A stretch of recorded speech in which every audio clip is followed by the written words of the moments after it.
Saya cerita sikit sebagai penutup di sini. Kami berada di Uganda, negara Afrika, selama 10 hari untuk program dakwah. Dai-dai di situ, saya sangat cemburu. Mereka mempunyai pendakwa yang kami tidak miliki. Walaupun mereka tidak memiliki duit dan harta dan kemudahan yang kita miliki.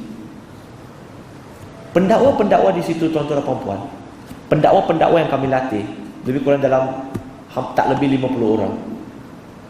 Ada yang berjalan kaki ulang-alik setiap hari 18 km untuk datang kelas belajar. Dan tempat kami mengajar itu tak ada kipas, aircon tak ada, mic pun tak ada. Nak kerusi meja cantik macam ni, tak ada. Kerusi meja dia buatan sendiri. Mereka buatan sendiri. Ada yang berbasikal sejam sehari untuk datang dan sejam untuk balik.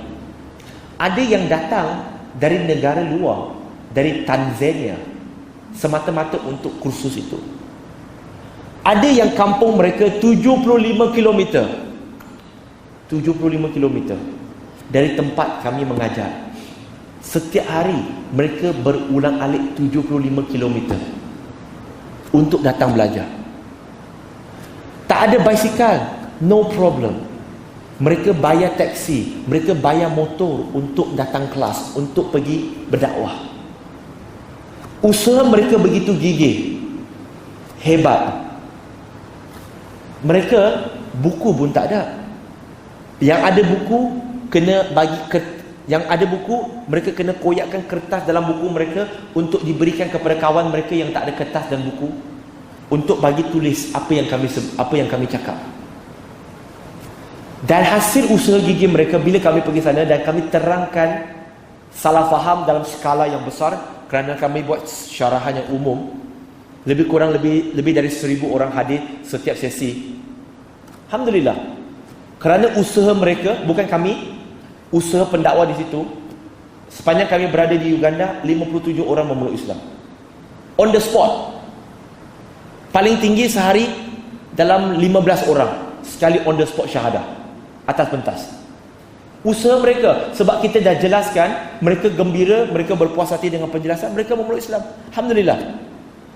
Jadi pendakwa mereka mempunyai semangat, walaupun tak ada kemudahan macam kita.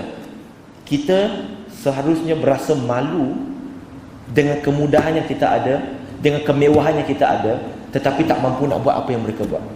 Kita harus berasa malu dengan mereka.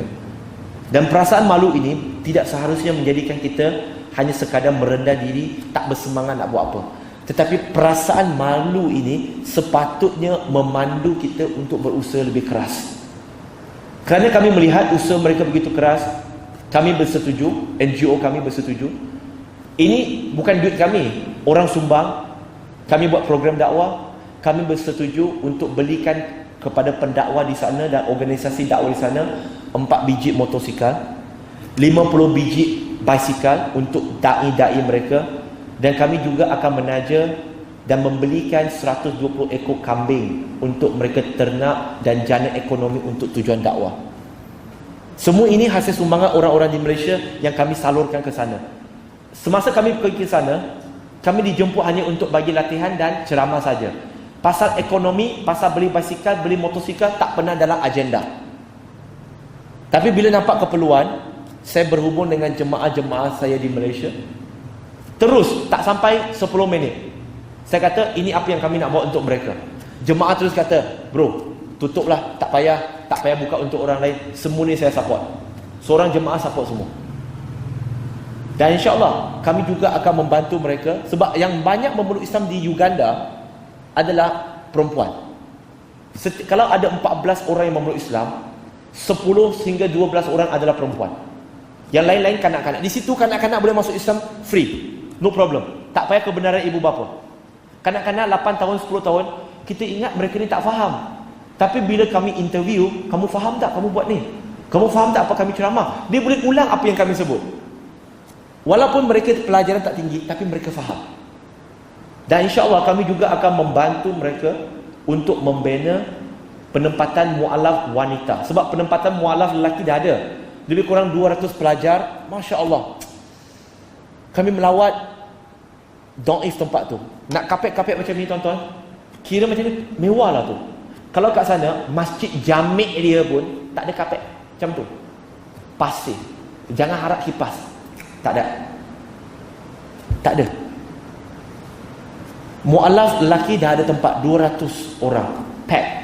Menempatkan mu'alaf dari Uganda, dari Tanzania, dari Kongo, dari Sudan. Ramai. Tetapi untuk mu'alaf perempuan tak ada. Mereka minta, boleh tak tolong? Okey.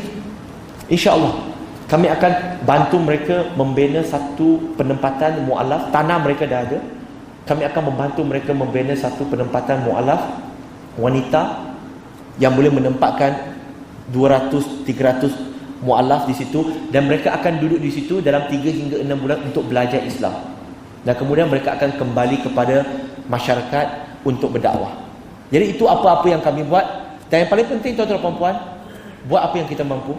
Sumbang serba sedikit untuk Islam mengikut kapasiti masing-masing. Buat dakwah itu kebolehan masing-masing.